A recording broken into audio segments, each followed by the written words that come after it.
আসসালামু আলাইকুম শিক্ষার্থীরা, কেমন আছো? আশা করি ভালো আছো। শিক্ষার্থীরা, আজকে আমি দশম শ্রেণীর ফিনান্স ও ব্যাংকিং বিষয়ের উপর একটি ক্লাস নিব। তো শিক্ষার্থীরা, তোমরা ইতিমধ্যে নবম থেকে দশম শ্রেণীতে উত্তীর্ণ হয়েছো, যদিও এখনো বিদ্যালয়ে তোমরা যেতে পারোনি। করোনার কারণে বিদ্যালয় এখনো বন্ধ রয়েছে। তো শিক্ষার্থীরা, করোনার এই সময় আমাদেরকে অনেক সচেতনভাবে চলতে হবে। ঘর থেকে বের হওয়ার সময় আমাদেরকে অবশ্যই মাস্ক পরতে হবে এবং গরম গরম হাত ধুতে হবে। তো শিক্ষার্থীরা, চলো ক্লাসে শুরু করি। ক্লাসের শুরুতে তোমাদের সকলকে শুভেচ্ছা এবং স্বাগত। আজকের ক্লাসটি উপস্থাপনায় আমি ফারহানা পারভিন, সহকারী শিক্ষক, government laboratory high school, Kutbari, Comilla. আর ক্লাসটি হচ্ছে শ্রেণী দশম, বিষয় ফিনান্স ব্যাংকিং, অধ্যায় প্রথম, অর্থায়ন, ব্যবসায় অর্থায়ন। শিক্ষার্থীরা, ছবিটি লক্ষ্য করো যে এখানে টাকা আদান প্রদান হচ্ছে।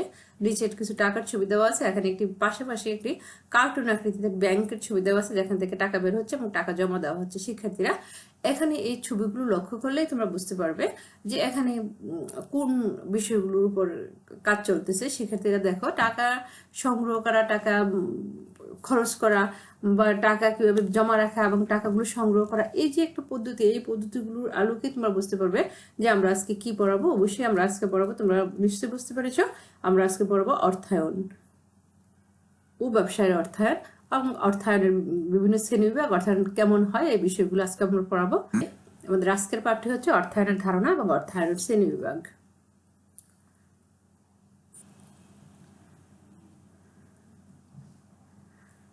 শিক্ষার্থীরা, এই পাঠ শেষে তোমরা যে সমস্ত বিষয়গুলো বলতে পারবে, অর্থায়নের সংজ্ঞা বলতে পারবে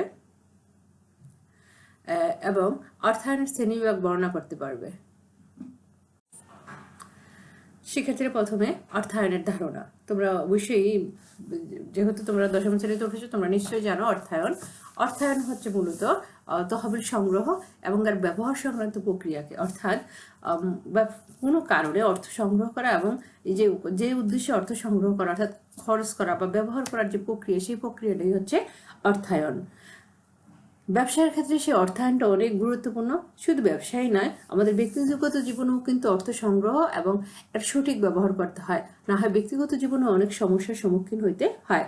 আর ব্যবসায়ের ক্ষেত্রে অর্থ সংগ্রহ এবং সঠিকভাবে যদি ব্যবহার করা না যায়, তাহলে প্রতিষ্ঠানের সর্বোচ্চ মুনাফা অর্জন করা সম্ভব নয়। এই কারণে যে উদ্দেশ্যে যে প্রতিষ্ঠান তার বিনিয়োগের জন্য প্রয়োজনীয় তহবিল সংগ্রহ করে এবং কোন উৎস থেকে তহবিল সংগ্রহ করলে তার খরচ কম পড়বে, সেই দিকটা যেমন চিন্তা করতে হবে, তেমনি কোথাও বিনিয়োগ করলে সেই অর্থ থেকে সর্বোচ্চ পরিমাণ মুনাফা আসবে, সেই বিষয়টাও কিন্তু চিন্তা করতে হবে। আর প্রত্যেকটি ব্যবসায় প্রতিষ্ঠানে একজন অর্থায়ন ব্যবস্থাপক থাকে। এই ব্যবস্থাপকই প্রতিষ্ঠানের স্বার্থকে চিন্তা করে, সর্বোচ্চ মুনাফার কথা চিন্তা করে, যে উৎস থেকে অর্থ সংগ্রহ করলে খরচ সবচেয়ে কম এবং যেখানে অর্থ বিনিয়োগ করলে সর্বোচ্চ মুনাফা অর্জিত হবে, সে দিকের প্রতি লক্ষ্য রেখে তিনি অর্থ বিনিয়োগ এবং অর্থ সংগ্রহ করে থাকেন। বর্তমানে অর্থায়নকে ব্যবসা ব্যবস্থাপনার সহায়ক প্রক্রিয়া হিসেবে ব্যবহার না করে ব্যবসার মূল চালিকা শক্তি হিসেবে অর্থায়নকে বিবেচনা করা হয়। তাহলে শিক্ষার্থীর অর্থায়ন খুবই গুরুত্বপূর্ণ। তাহলে আমরা এই যে অর্থায়নের এই বিষয়গুলো আমরা জানলাম, তাহলে আমরা প্রথমেই আরো ভালো করে একটু অর্থায়নটা জেনে নেই। তাহলে মনে রাখবে যে অর্থায়ন বলতে বোঝায় তহবিল সংগ্রহ এবং এর ব্যবহার সংক্রান্ত প্রক্রিয়া। এছাড়াও যদি আমরা বলি, ব্যক্তি বা প্রতিষ্ঠান ও সরকারের অর্থ সংগ্রহ এবং ব্যবহার বিষয়ক ঘটনা, নীতি এবং তত্ত্বাবলীকে অর্থায়ন বা ফাইন্যান্স বলা হয়। অর্থাৎ ব্যক্তি হোক, কোনো প্রতিষ্ঠান হোক বা সরকারের যেভাবে অর্থ সংগ্রহ করা হয় এবং এর যে ব্যবহার সংক্রান্ত নীতি, প্রক্রিয়া, পদ্ধতি, সবটাকে আমরা বলি অর্থায়ন। তাহলে শিক্ষার্থীরা, তোমরা অর্থায়ন সম্পর্কে তোমাদের ধারণা ক্লিয়ার হয়েছে আমি আশা করি। তবে মনে রাখবে, অর্থায়ন এর সাথে দুটো বিষয় জড়িত। একটা হচ্ছে তহবিল সংগ্রহ, অর্থাৎ কোন অর্থ থেকে অর্থ সংগ্রহ করতে হবে। দ্বিতীয়ত, এই অর্থটাকে কোথায় বিনিয়োগ করতে হবে এবং কিভাবে বিনিয়োগ করতে হবে। আর ব্যবসায়ীদের ক্ষেত্রে এই বিষয়টা খুবই গুরুত্বপূর্ণ এবং খুবই গুরুত্ব সহকারে চিন্তা ভাবনা করে অর্থ সংগ্রহ এবং ব্যবহার করতে হয়। তা যেমন প্রত্যেকটা প্রতিষ্ঠান কেন তারা অর্থ সংগ্রহ করে, তাদের তেমনি কিছু চিন্তা ভাবনা আগে থেকেই থাকে এবং কোথায় তারা অর্থ বিনিয়োগ করবে সেই বিষয়গুলো থাকে। যেমন প্রতিটা প্রতিষ্ঠানে স্থায়ী মূলধন এবং চলতি মূলধন নামে দুই ধরনের মূলধন দরকার হয়। চলতি মূলধন দিয়ে প্রত্যেকটা ব্যবসা প্রতিষ্ঠান তাদের ব্যবসা পরিচালনা করে থাকে আর দৈনন্দিন খরচগুলো মিটিয়ে থাকে। আর স্থায়ী মূলধন দিয়ে ব্যবসা প্রতিষ্ঠানের জন্য বিভিন্ন স্থায়ী সম্পদ ক্রয় করে থাকে। সেখানে তহবিল সংগ্রহ করার সময় তাদেরকে অবশ্যই চিন্তা ভাবনা করতে হবে যে যে তহবিলটা, যে অর্থটা তারা সংগ্রহ করছে সেটা কি চলতি মূলধনের জন্য না স্থায়ী মূলধনের জন্য বা স্থায়ী উদ্দেশ্যে ব্যবহার করার জন্য। তো সেদিকটা বিষয়টা চিন্তা ভাবনাই করতে হবে। যেমন একজন ব্যবসায়ী তার প্রতিদিনকার ব্যবসায়িক খরচের জন্য তার অর্থ দরকার, আবার ব্যবসাকে সম্প্রসারণ করতে তার প্রচুর পরিমাণ যন্ত্রপাতি মেশিনের সামগ্রী দরকার। এখন সে কোন উৎস থেকে অর্থ সংগ্রহ করবে, কিভাবে অর্থ সংগ্রহ করলে তার জন্য ভালো হবে, এই সমস্ত বিষয়গুলো চিন্তা ভাবনা করে তাকে অর্থ সংগ্রহ করতে হবে। যদি এই সমস্ত চিন্তা ভাবনাগুলো সঠিক হয় তাহলেই তার এই অর্থ সংগ্রহ এবং ব্যবহার প্রক্রিয়াটা সম্পূর্ণ সঠিক হবে এবং একজন ব্যবসায়ী সর্বোচ্চ পরিমাণ মুনাফা অর্জন করতে সক্ষম হবে। এই কারণে বলা হয় অর্থায়ন বলতে তহবিল সংগ্রহ এবং এর ব্যবহার সংক্রান্ত প্রক্রিয়াকে বোঝায়। শিক্ষার্থীরা, আমি আশা করি তোমরা বুঝতে পেরেছ। এবার আমরা অর্থায়নের শ্রেণীবিভাগ সম্পর্কে জানব।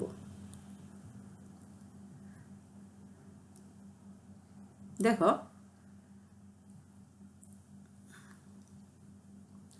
অর্থায়নের শ্রেণীবিভাগের চার্ট দেওয়া আছে।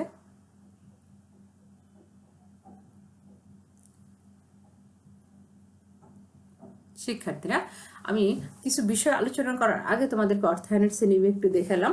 দেখো, অর্থায়নকে কয় শ্রেণীতে বিভক্ত করা হয়েছে, যে পারিবারিক অর্থায়ন, সরকারি অর্থায়ন, অব্যবসায়ী প্রতিষ্ঠানের অর্থায়ন, আন্তর্জাতিক অর্থায়ন, ব্যাংক বা আর্থিক প্রতিষ্ঠানের অর্থায়ন এবং ব্যবসায় অর্থায়ন। তো শিক্ষার্থীরা, এখানে 6 ধরনের অর্থায়ন সম্পর্কে দেওয়া আছে। তো শিক্ষার্থীরা একটু লক্ষ্য করো, তোমাদের বইয়ের 2 পৃষ্ঠায় একটি উদাহরণ দেওয়া আছে। দেখো, যে একজন দর্জির দোকানের মালিককে তার কার্যপ্রক্রিয়া সঠিকভাবে চালিয়ে নেওয়ার জন্য সেলাই মেশিন ক্রয়, সুতা, বুতাম, কাঁচি ইত্যাদি প্রয়োজনীয় পরিমাণে সামগ্রী ক্রয় করতে হয়। এখন এই সমস্ত সামগ্রী ক্রয় করার জন্য সে কিভাবে মূলধন সংগ্রহ করবে, সে এই ব্যয় নির্বাহ করার জন্য তহবিলের ঘাটতি হলে সে নিজস্ব মূলধন দিতে পারে, অথবা নিজস্ব মূলধনের ঘাটতি হলে সে আত্মীয় স্বজন থেকে ঋণ নিতে পারে। আবার ব্যবসা চলাকালীন সময়ে কর্মচারীদের বেতন, দোকান ভাড়া, বিদ্যুৎ বিল পরিশোধের জন্য তার ব্যয়ের প্রয়োজন হতে পারে। এই সেক্ষেত্রে সে কাপড় সেলাই থেকে অর্জিত আয় থেকে পরিশোধ করতে পারে। একটু লক্ষ্য করো যে আমরা যে বিষয়গুলো পড়ছি, এই বিষয়গুলোর মধ্যে থেকে আমাদের যে অর্থায়ন শ্রেণীবিভাগের যে অর্থায়নের বিভিন্ন প্রকারভেদগুলো, এগুলোর সাথে কিছু কিছু বিষয় মিল আছে। আমরা এই বিষয়গুলো আরো বিস্তারিত করে পড়ব। একটু লক্ষ্য করো শিক্ষার্থীরা, এখানে দেখা গেছে যে এই যে সেলাই দর্জি, তার কর্মচারীর বেতন, দোকান ভাড়া, বিদ্যুৎ বিল পরিশোধের জন্য সেলাই থেকে যে আয় হবে সেই আয় থেকে পরিশোধ করবে। তাহলে এই যে কর্মচারীর বেতন, দোকান ভাড়া, বিদ্যুৎ বিল পরিশোধ, এগুলো কিন্তু ব্যবসার জন্য চলতি খরচ। একটু আগে আমি বলেছিলাম যে ব্যবসা পরিচালনা করতে হলে 2 ধরনের মূলধন দরকার, একটা হচ্ছে চলতি মূলধন। তো চলতি মূলধনটা চলতি ব্যবসা প্রতিষ্ঠানকে টিকিয়ে রাখার জন্য সেই অর্থ খরচ করতে হয়। আর এই খরচটা সাধারণত ব্যবসায়ের আয় থেকেই বেশি নির্ভর করা হয়। যদি আয় থেকে নির্বাহ না করা যায় তাহলে স্বল্প মেয়াদে অন্য কোথাও থেকে ঋণ সংগ্রহ করে এই ব্যয়টা মেটানো হয়। এছাড়া যদি সেলাই মেশিন, দর্জির দোকানে সেলাই মেশিন দরকার হয় অথবা অন্য কোনো ভারী যন্ত্রপাতির দরকার হয়, তখন সে ওইগুলো ক্রয় করার জন্য স্থায়ীভাবে অর্থ সংগ্রহ করতে হবে এবং সেক্ষেত্রে সে ব্যাংক থেকে লোন নিতে পারে অথবা অন্য কোনো সম্পত্তি বন্ধক রেখেও কিন্তু সে ঋণ গ্রহণ করতে পারে, অর্থাৎ দীর্ঘমেয়াদী ঋণ গ্রহণ করতে পারে।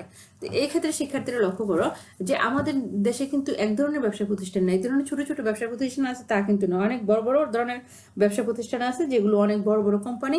তাদের ক্ষেত্রে মূলধনের এই যে অর্থ সংগ্রহ প্রক্রিয়াটাও ভিন্ন এবং অর্থ বিনিয়োগ প্রক্রিয়াটাও কিন্তু ভিন্ন। সাধারণত ব্যবসা কিন্তু 3 ধরনের।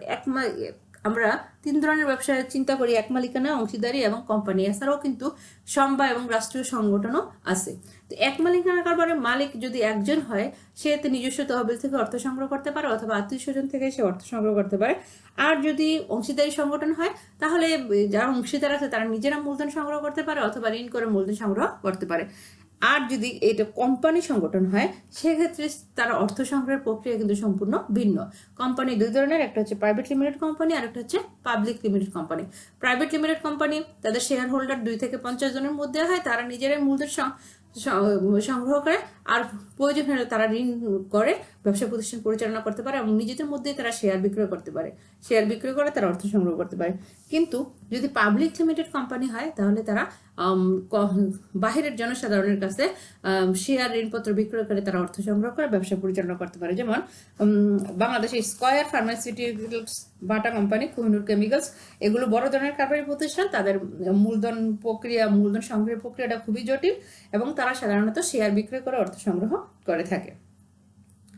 সেই ক্ষেত্রে যে সমস্ত কোম্পানি নিজেরা মূলধন সংগ্রহ না করে যদি অন্য কোথাও থেকে অর্থ সংগ্রহ করতে পারে, সেক্ষেত্রে প্রতিষ্ঠানের সুনাম, মুনাফার হার, গ্রাহক সেবা, সন্তুষ্টি সেবা, এই সমস্ত বিষয়গুলো খুব গুরুত্ব সহকারে চিন্তা ভাবনা করে শেয়ার বাজারে যেমনি শেয়ার বিক্রয় করতে হয়, তেমনি কোনো পাওনাদারদের কাছ থেকে বা কোনো ব্যাংকের কাছ থেকে যদি ঋণ সংগ্রহ করতে হয়, তবে এই সমস্ত বিষয়গুলোর উপর খুবই গুরুত্ব দিয়ে ঋণ সংগ্রহ করতে হয়। তাহলে শিক্ষার্থীরা, আমরা যে এই বিষয়গুলো আলোচনা করলাম, এই বিষয়গুলোর সাথে দেখো যে আমাদের এই যে ব্যবসায় অর্থায়নের বিষয়টাও কিন্তু উঠে আসছে। অর্থাৎ আমরা যে বিষয়টা খুব গুরুত্ব সহকারে পড়বো সেখানে হচ্ছে সেটা ব্যবসায় অর্থায়ন। পাশাপাশি অর্থায়নের মধ্যে অন্যান্য যে শ্রেণীবিভাগগুলো আছে, এই শ্রেণীবিভাগগুলো আমাদের ভালোভাবে জানতে হবে। আর ভালোভাবে জানলেই কিন্তু আমাদের অর্থায়ন প্রক্রিয়াটা, অর্থ সংগ্রহ প্রক্রিয়াটা কোথায় কে কিভাবে করে, এই বিষয়গুলো আমরা আরো ভালোভাবে জানতে পারবো। তো শিক্ষার্থীরা, চলো এবার আমরা অর্থায়নের শ্রেণীবিভাগটা একটু পড়ি। অর্থায়ন ছোট প্রতিষ্ঠান, বড় প্রতিষ্ঠান, সকল প্রতিষ্ঠানের জন্য গুরুত্বপূর্ণ। অর্থ ব্যক্তি জীবনের জন্য যেমন গুরুত্বপূর্ণ, তেমনি ব্যবসায়ের জন্য যেমন গুরুত্বপূর্ণ, তেমনি ব্যাংক বলো, কোনো আর্থিক প্রতিষ্ঠান বা আন্তর্জাতিক ক্ষেত্রেও কিন্তু খুবই গুরুত্বপূর্ণ। তো প্রথমে আমরা এই অর্থায়নের শ্রেণীবিভাগের মধ্যে পারিবারিক অর্থায়ন সম্পর্কে একটু জানবো। পারিবারিক অর্থায়ন হচ্ছে পরিবারের অর্থ সংগ্রহ এবং এটা ব্যবহার করার প্রক্রিয়া। পারিবারিক অর্থায়নের ক্ষেত্রে পরিবারের আয়ের উৎস ও পরিমাণ নির্ধারণ করে সে আয় কিভাবে ব্যয় করলে পরিবারের সদস্যদের সর্বাঙ্গীন মঙ্গল হবে তা নির্ধারণ করা হয়। শিক্ষার্থীরা বুঝতে পেরেছ? অর্থাৎ পারিবারিক অর্থায়নের ক্ষেত্রে পরিবারের আয়ের উৎস কি হবে, অর্থাৎ পরিবারের আয়ের উৎস, বাবা চাকরি করতে পারে বা বাবা বিদেশে প্রবাসী থাকতে পারে, সেখান থেকে অনেক পরিমাণ টাকা রোজগার করতে পারে, অথবা কারো ব্যক্তিগত দোকান থাকতে পারে, সে ব্যক্তিগতভাবে অর্থ সংগ্রহ করতে পারে, অথবা কারো কৃষি জমি বা অন্যান্য কোনো আয়ের উৎস থেকে অর্থ সংগ্রহ করতে পারে। অর্থাৎ ব্যক্তিগত পরিবারের আয়ের ক্ষেত্রে পরিবারের আয়ের উৎস নির্ধারণ করতে হবে। সে আয় কিভাবে পরিবারের সদস্যদের মধ্যে ব্যয় করলে সর্বাঙ্গীন মঙ্গল হবে, সে বিষয়টা আগে নির্ধারণ করতে হবে। তবে সেখানে পরিবারের চাহিদাগুলো অগ্রাধিকার ভিত্তিতে চিন্তা ভাবনা করে কিন্তু ব্যয়গুলো করা হয়। পরিবারের আয় যদি ব্যয়ের জন্য যথেষ্ট না হয়, সেখানে কিন্তু পারিবারিক ব্যয় মেটানোর জন্য আত্মীয় স্বজন, পরিচিত কোনো বন্ধু বান্ধব থেকে ঋণ নেওয়ার প্রয়োজন হয়। নিয়মিত আয়ের সাথে সঙ্গতি রেখে কিন্তু পারিবারিক ব্যয়সমূহ মেটানো হয়, না হলে একটি পরিবার কিন্তু অসচ্ছল হয়ে পড়ে, তেমনি তাদের বিভিন্ন পারিবারিক সমস্যাও দেখা দেয়। এই কারণে সবসময় পারিবারিক আয়ের সাথে সঙ্গতি রেখে পারিবারিক ব্যয় মেটাতে হয়।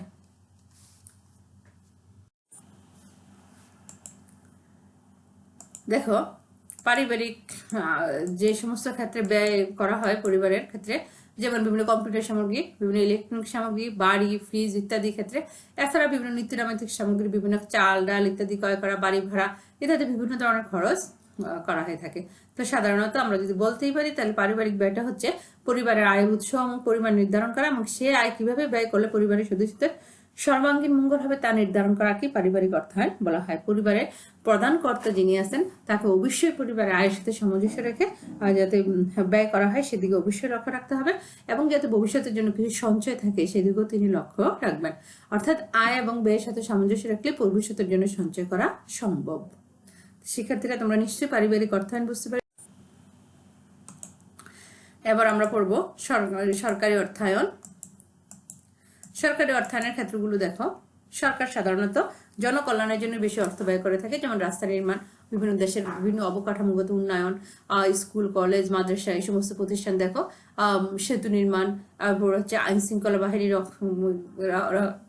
শৃঙ্খলা বাহিনী, এছাড়া আছে হাসপাতাল। এই যে সরকার বিভিন্ন খাতে অর্থ ব্যয় করে থাকে, তো এই সরকারি ব্যয় মেটানোর জন্য সরকারের অর্থ সংগ্রহ, ব্যবহার, নিয়ন্ত্রণ এবং সমন্বয় সাধন সহ যাবতীয় কার্যাবলীকে আমরা সরকারি অর্থায়ন বলে থাকি। অর্থাৎ সরকার কোন উৎস থেকে অর্থ ব্যয় করবে, অর্থ সংগ্রহ করবে এবং কোথায় সেই উৎস ব্যয় করবে, সেই অর্থ ব্যয় করবে, সেটা কিন্তু সরকারকে চিন্তা ভাবনা করেই ব্যয় করতে হয়। সরকারের অধিকাংশ সময় দেখা যায় সরকারি প্রতিষ্ঠানগুলোর ব্যয় মেটানোর জন্য সরকারকে আয়ের তুলনায় ঘাটতির পরিমাণ বেশি হয়ে থাকে। কারণ সরকারের অর্থ বিনিয়োগের মূল লক্ষ্যই হচ্ছে জনকল্যাণ। সেখানে সরকার প্রফিট না দেখে জনকল্যাণটাকেই বেশি দেশে দেখে। সাধারণত রাস্তাঘাট, সেতু, সরকারি বিভিন্ন শিক্ষা প্রতিষ্ঠান, সরকারি হাসপাতাল, আইন শৃঙ্খলা ও প্রতিরক্ষা, সামাজিক অবকাঠামোগত উন্নয়ন ইত্যাদি কাজে সরকার বিভিন্ন অর্থ ব্যয় করে থাকে।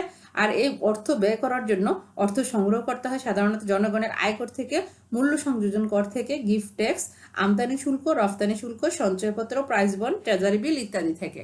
অর্থাৎ সরকারের আয়ের উৎসগুলো আমরা পাইলাম। আয়ের উৎসগুলো হচ্ছে আয়কর, মূল্য সংযোজন কর, গিফট ট্যাক্স, আমদানি শুল্ক, রফতানি শুল্ক, সঞ্চয়পত্র, প্রাইজ বন্ড, ট্রেজারি বিল ইত্যাদি। শিক্ষার্থীরা লক্ষ্য করেছ সরকার বিভিন্ন জনকল্যাণমূলক কাজে যেমন ব্যয় করে, তেমনি জনগণের কাছ থেকে বিভিন্ন ভাবে অর্থ সংগ্রহ করে এই সমস্ত ব্যয়গুলো মিটিয়ে থাকে। আমরা আগেই বলেছি সরকারি অর্থায়নের মূল লক্ষ্য হচ্ছে সমাজ কল্যাণ বা জনকল্যাণ। সরকারি অর্থায়ন সাধারণত অলাভজনক হয়, এই জিনিস সবসময় লক্ষ্য রাখবে। সরকারি অর্থায়ন সাধারণত অলাভজনক হয়। সরকারি অর্থায়নে ব্যয় আয় অপেক্ষা বেশি হতে পারে। তাহলে অবশ্যই মনে রাখবে সরকারি অর্থায়নে ব্যয় আয় অপেক্ষা বেশি হবে। সরকার বিভিন্ন ধরনের কম লাভজনক হয় বা দেশের জনগণের জন্য কল্যাণমূলক হয় এরকম অনেক প্রতিষ্ঠান সরকার স্থাপন করে থাকে। আবার বঙ্গবন্ধু সেতুর মতো বড় প্রকল্প বাস্তবায়নে সরকারের প্রচুর অর্থের প্রয়োজন হয়, তেমনি সরকারের বাজেট থেকে সম্পূর্ণ অর্থের সংস্থান করতে পারে। আবার পদ্মা সেতুর মতো এরকম বৃহৎ প্রকল্প সরকার অর্থ বিনিয়োগ করে দেশের উন্নয়নের জন্য সরকার কাজ করে থাকে। অনেক সময় সরকার যখন জনগণ অর্থ দ্বারা বা যে অর্থ অভ্যন্তরীণভাবে সংগ্রহ করে সেই অর্থ দ্বারা যদি জনকল্যাণের কাজে অর্থ ব্যয় সংকুলন না হয়, তখন বিদেশ থেকে তারা অর্থ সংগ্রহ করে থাকে। যেমন এডিবি, এশিয়ান ডেভেলপমেন্ট ব্যাংক, এই সমস্ত ব্যাংক থেকে ঋণ সংগ্রহ করতে পারে। বিশ্ব ব্যাংক থেকে ঋণ সংগ্রহ করতে পারে। আইডিবি, ইসলামিক ডেভেলপমেন্ট ব্যাংক ইত্যাদি ব্যাংক থেকে সরকার অর্থ সংগ্রহ করে দেশের জনগণের উন্নয়নের জন্য কাজ করে থাকে। এছাড়া অনেক সময় সরকারি এবং বেসরকারি সহযোগিতার মাধ্যমে বৃহৎ প্রকল্পগুলো অর্থায়ন করা হয়ে থাকে, যেমন আমাদের দেশে হচ্ছে পদ্মা সেতু। আর এই ধরনের সরকারি এবং বেসরকারি সহযোগিতার মাধ্যমে যদি কোনো প্রকল্প বাস্তবায়ন করা হয় তাকে আমরা বলি পিপিপি, অর্থাৎ পাবলিক প্রাইভেট পার্টনারশিপ। শিক্ষার্থীরা তাহলে সরকারি অর্থায়নের মূল লক্ষ্য কি তোমরা বুঝতে পেরেছো? জনকল্যাণ। আর এই জনকল্যাণ বা সমাজ কল্যাণ করার ক্ষেত্রে সরকার প্রচুর পরিমাণে অর্থ ব্যয় করে থাকে। আর দেশীয় অর্থ দ্বারা, অর্থাৎ জনগণের কাছ থেকে যে সমস্ত ট্যাক্স, আয়কর, গিফট ট্যাক্স, আমদানি শুল্ক, রফতানি শুল্কের মাধ্যমে অর্থ সংগ্রহ করে থাকে, যদি তা দিয়ে সংকলন না করতে হয় তাহলে বিদেশ থেকে প্রয়োজনীয় পরিমাণ ঋণ সংগ্রহ করে হলো সরকার জনকল্যাণের জন্য কাজ করে থাকে। এবার পড়বো আমরা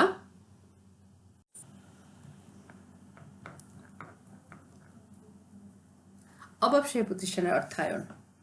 অব্যবসায়ী প্রতিষ্ঠান হচ্ছে যে সমস্ত প্রতিষ্ঠানগুলো ব্যবসা করার জন্য মূলত, অর্থাৎ ব্যবসা করে মুনাফা অর্জন করার জন্য মূলত গড়ে ওঠেনি। তারা বিভিন্ন ধরনের মানব কল্যাণ বা দরিদ্র ও বঞ্চিত মানুষের সেবায় নিয়োজিত থেকে বিভিন্ন ধরনের কাজ করে থাকে। আর এই সমস্ত কাজ করার জন্য তাদের অর্থের দরকার হয়। তারা সাধারণত বিভিন্ন মানুষের কাছ থেকে অনুদান পেয়ে থাকে, অথবা কোনো সমাজের অনেক লোক আছে, তারা এই সমস্ত লোকদের সেবার জন্য সেক্ষেত্রে তারা বিভিন্ন ধরনের অনুদান বা উপহার প্রদান করে থাকে। তো এক্ষেত্রে অব্যবসায়ী প্রতিষ্ঠানের অর্থায়ন হচ্ছে মূলত অব্যবসায়ী প্রতিষ্ঠানের জন্য তহবিল সংগ্রহ, অর্থাৎ অব্যবসায়ী প্রতিষ্ঠানগুলো পরিচালনা করার জন্য যে তহবিল দরকার হয়, তহবিল সংগ্রহ এবং এর সুষ্ঠু ব্যবহার করার প্রক্রিয়াকে অব্যবসায়ী প্রতিষ্ঠানের অর্থায়ন বলা হয়ে থাকে।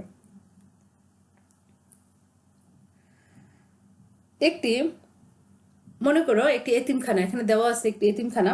এই এতিমখানা মুনাফা ভিত্তিক কোনো প্রতিষ্ঠান নয়। এতিমখানার মূল লক্ষ্য মুনাফা অর্জন নয়। তারা জনগণের বিভিন্ন শিশুদের খাবার দাবার, পড়ালেখার ব্যবস্থা করে থাকে। তবে এর জন্য প্রচুর অর্থের প্রয়োজন হয়।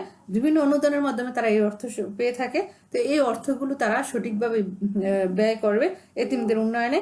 তো এই ক্ষেত্রে এই কারণে অব্যবসায়ী প্রতিষ্ঠানের অর্থায়ন বলতে আমরা যেটা বুঝি, সেখানে এই অব্যবসায়ী প্রতিষ্ঠানগুলো অর্থ যেখান থেকে সংগ্রহ করবে, অর্থাৎ এমন উৎস থেকে সংগ্রহ করবে এবং সঠিকভাবে যদি তারা ব্যবহার করে তাহলে তাদের উদ্দেশ্য সফল হবে। এক্ষেত্রে এতিমখানা, স্কুল, হাসপাতাল এই সমস্ত প্রতিষ্ঠানগুলো কিন্তু অব্যবসায়ী প্রতিষ্ঠান। তাদের মূল লক্ষ্য হচ্ছে সেবা করা, অর্থাৎ মুনাফা অর্জন নয়। তারা লক্ষ্য রাখবে যে এই সমস্ত কাজ করতে গেলেও কিন্তু প্রচুর পরিমাণ অর্থ দরকার হয়, আর এই অর্থটা তারা সঠিকভাবে সংগ্রহ করে সঠিক কাজে লাগালেই তাদের উদ্দেশ্য বাস্তবায়ন হয়।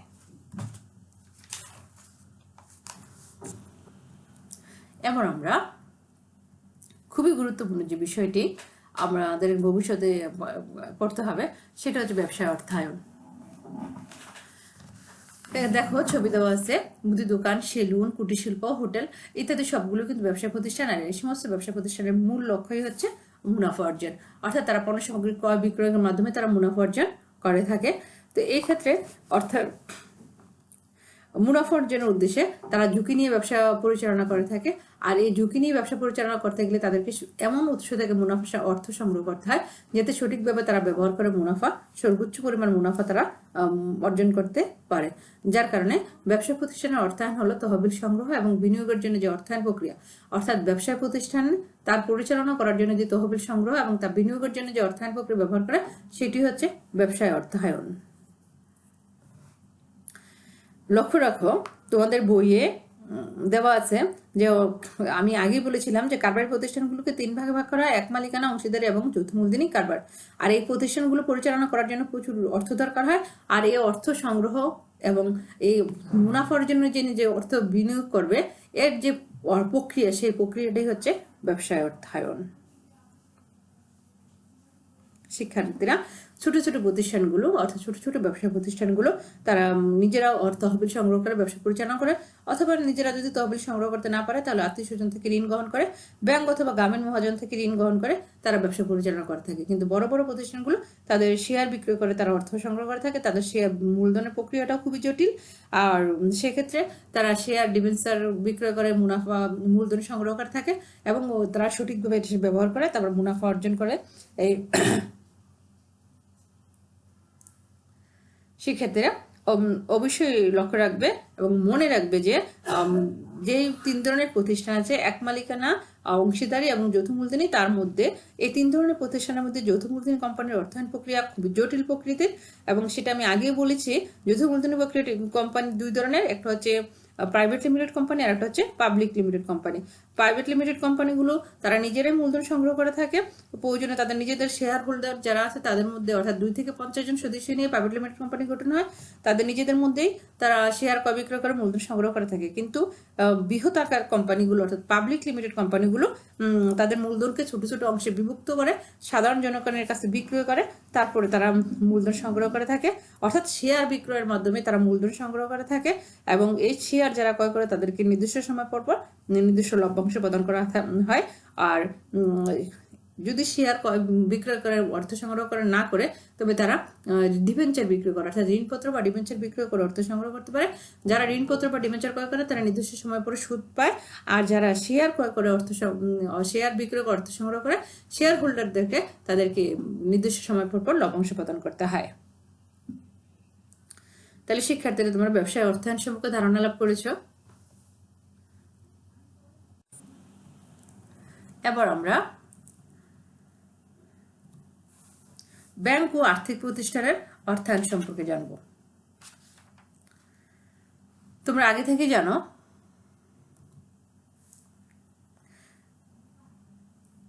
যে কোনো দেশের অর্থনৈতিক কর্মকাণ্ড সে দেশের ব্যাংক এবং বিভিন্ন আর্থিক প্রতিষ্ঠানগুলোকে কেন্দ্র করেই পরিচালিত হয়। অর্থাৎ এই ব্যাংক এবং আর্থিক প্রতিষ্ঠানগুলো পরিচালনা করার জন্য তাদেরও প্রচুর অর্থ দরকার হয়, এবং এগুলো তারা কিন্তু অর্থ বিনিয়োগ করেও কিন্তু প্রচুর পরিমাণ অর্থ মুনাফা অর্জন করে থাকে। বাংলাদেশের সোনালী ব্যাংক, জনতা ব্যাংক, রূপালী ব্যাংক, প্রাইম ব্যাংক, শাহজালাল ইসলামী ব্যাংক এই ধরনের সরকারি বেসরকারি বিভিন্ন মুনাফাভিত্তিক প্রতিষ্ঠান রয়েছে, যাদের মূল লক্ষ্য হলো জনগণের আমানত তারা সংগ্রহ করে থাকে, কিন্তু এই আমানতকৃত অর্থ তারা বিনিয়োগ করে মুনাফা অর্জন করে থাকে। সেই ক্ষেত্রে তারা যারা ব্যাংকে অর্থ জমা রাখে তাদেরকে যেমন তারা মুনাফা প্রদান করে থাকে, আবার যাদের কাছে তারা অর্থ বিনিয়োগ করে তাদের কাছে চড়া সুদে কিন্তু তারা সুদ আদায় করে থাকে। অর্থাৎ এভাবেই তারা কম সুদ দিয়ে এবং বেশি সুদ আদায় করে তারা অধিক পরিমাণ মুনাফা অর্জন করে থাকে। তো শিক্ষার্থীরা এই যে ব্যাংকিং প্রতিষ্ঠানগুলো বা বিভিন্ন আর্থিক প্রতিষ্ঠানগুলো কিন্তু এইভাবে অর্থ লেনদেন করে কিন্তু দেশের অর্থনৈতিক উন্নয়নে অনেক গুরুত্বপূর্ণ ভূমিকা পালন করে। এই যে আমাদের দেশে বিভিন্ন শিল্প প্রতিষ্ঠান গড়ে উঠেছে তারা কিন্তু এই সমস্ত ব্যাংকগুলো থেকেই বিভিন্ন সরকারি বেসরকারি ব্যাংক বা আর্থিক প্রতিষ্ঠানগুলো থেকে ঋণ নিয়ে তারা কিন্তু বিভিন্ন শিল্প প্রতিষ্ঠানগুলো পরিচালনা করে থাকে। এই ব্যাংকগুলো যেমন জনগণের নিকট থেকে আমানত সংগ্রহ করে, তেমনি কিন্তু বিভিন্ন শিল্প উদ্যোক্তাদেরকে বিভিন্ন সময় ঋণ প্রদান করে দেশের শিল্প প্রতিষ্ঠান স্থাপনে সহায়তা করে থাকে। আর না হয় কিন্তু দেশের শিল্প প্রতিষ্ঠান স্থাপন করা সম্ভব না। আর এই শিল্প প্রতিষ্ঠান স্থাপন করার কারণে কিন্তু বাংলাদেশের অগণিত লোকের সেখানে কর্মসংস্থানের সুযোগ হয়। বাংলাদেশে যে ইনভেস্টমেন্ট কর্পোরেশন অফ বাংলাদেশ, তো আইসিবি, বাংলাদেশ গৃহ নির্মাণ অর্থায়ন সংস্থা, বাংলাদেশ কৃষি ব্যাংক, এই সমস্ত প্রতিষ্ঠানগুলো বিশেষ বিশেষ উদ্দেশ্য অর্জনের জন্য গঠিত হয়ে থাকে। তারা প্রচুর পরিমাণে আর্থিক লেনদেন করে থাকে এবং জনগণকে অর্থ প্রদান করে থাকে এবং বিভিন্ন আর্থিক প্রতিষ্ঠানের এই সমস্ত ঋণ গ্রহণ করে বিভিন্ন শিল্প প্রতিষ্ঠান গড়ে ওঠে এবং বিশেষ বিশেষ উদ্দেশ্য কিন্তু সাধিত হয়। তো শিক্ষার্থীরা এই সমস্ত প্রতিষ্ঠান পরিচালনা করার জন্য প্রচুর অর্থ দরকার হয়। আবার এই প্রতিষ্ঠানগুলো অর্থ বিনিয়োগ করেও কিন্তু প্রচুর অর্থ উপার্জন করে। তো তাদের অর্থ সংগ্রহ এবং যে বিনিয়োগ করার যে প্রক্রিয়া, এই প্রক্রিয়াটাকে আমরা সাধারণত বলি ব্যাংক এবং আর্থিক প্রতিষ্ঠানের অর্থায়ন প্রক্রিয়া। শিক্ষার্থীরা তোমরা নিশ্চয়ই বুঝতে পেরেছ। সর্বশেষ হচ্ছে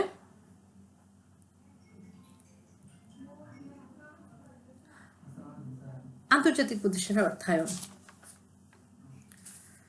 আন্তর্জাতিক অর্থায়নে আমদানি রপ্তানির খাতগুলো নিয়ে সাধারণত বিচার বিশ্লেষণ করা হয়। বাংলাদেশ একটি প্রধানত আমদানি নির্ভর দেশ। তারা বিদেশ থেকে প্রচুর পরিমাণে বিভিন্ন ধরনের খাদ্য সামগ্রী, কাঁচামাল, মেশিনারিজ, ওষুধ, পেট্রোলিয়াম ইত্যাদি পণ্য বিদেশ থেকে আমদানি করে থাকে। আবার বিভিন্ন ধরনের সামগ্রী তারা বিদেশে রফতানি করে থাকে। রফতানি থেকে আমদানি বেশি করতে হয় বলে প্রচুর পরিমাণে অর্থ তাদেরকে প্রতি বছর ঘাটতির সম্মুখীন হতে হয়। তো সাধারণত এই আন্তর্জাতিক অর্থায়ন আমদানি রফতানি এবং দেশের অর্থ বিনিময় সংক্রান্ত বিভিন্ন বিষয়গুলো নিয়ে তারা আলোচনা করে থাকে এবং আন্তর্জাতিক অর্থায়নে আমদানি রপ্তানি খাতগুলো নিয়ে যেমন আলোচনা করা হয়, তেমনি এর ঘাটতি সংক্রান্ত কিভাবে ব্যবস্থাপনা করা যায় তা বিষয় নিয়েও আলোচনা করা হয়। তো শিক্ষার্থীরা, আমরা এতক্ষণ যাবৎ অর্থায়নের শ্রেণীবিভাগগুলো পড়লাম। এবার নিচের ছবিটি লক্ষ্য করো যে এই ছবিটি থেকে তো কোনটা কোন ধরনের অর্থায়ন তোমরা বুঝতে পারবে। দেখো, রাস্তা নির্মাণ তোমরা নিশ্চয়ই বলতে পারবে সেটা কোন ধরনের। সেটা হচ্ছে সরকারি অর্থায়ন। যে বাড়ি নির্মাণ সেটা হচ্ছে পারিবারিক অর্থায়ন। এখানে হচ্ছে এতিমখানা, সেটা হচ্ছে অব্যবসায়ী প্রতিষ্ঠানের অর্থায়ন। এই যে শিল্প প্রতিষ্ঠান, সেটা হচ্ছে ব্যবসায়ী প্রতিষ্ঠান। আর এই যে পণ্যদ্রব্য আমদানি রফতানির যে বন্দর দেখানো আছে, সেটা হচ্ছে আন্তর্জাতিক অর্থায়ন। তো শিক্ষার্থীরা, নিচের ছবিগুলো দেখে তোমরা কিন্তু আন্দাজ করার কথা। তারপর আমি যেহেতু বলেছি, নিশ্চয়ই তোমরা জানতে পেরেছো ভালোভাবে। এবার মূল্যায়নের প্রশ্নগুলো দেখো। অর্থায়ন কি? ব্যবসায় অর্থায়ন কি? পারিবারিক অর্থায়ন কি? সরকারি অর্থায়নের মূল লক্ষ্য কি? অর্থায়নের শ্রেণীবিভাগগুলো কি কি? এই প্রশ্নগুলো তোমরা লিখে রাখবে। এবং সেই সাথে আরো কিছু বাড়ির কাজ আছে। পিপি এর পূর্ণরূপ কি? এই প্রশ্নগুলো যেহেতু আমরা তোমাদের সরাসরি পাচ্ছি না, তারপর মূল্যায়নের জন্য এই প্রশ্নগুলো দিলাম। শিক্ষার্থীরা, আবার কাজটা দেখো। সরকারি ও ব্যবসায় অর্থায়নের ক্ষেত্রে কোন বিষয়ের প্রতি লক্ষ্য রাখা উচিত ব্যাখ্যা করো। তো এই প্রশ্নটা লিখে আমাদেরকে যখন স্কুল খুলবে তখন আমাদেরকে দেখাবে। তো শিক্ষার্থীরা, আমাদের এই ফিনান্স ব্যাংকিং বইয়ের প্রথম অধ্যায়ের এই অংশটুকু তোমরা অবশ্যই পড়ে রাখবে এবং এই জিনিসটি প্রত্যেকটা শিক্ষার্থীর অবশ্যই জানা উচিত, অর্থায়ন কি এবং অর্থায়নের শ্রেণীবিভাগ কি কি।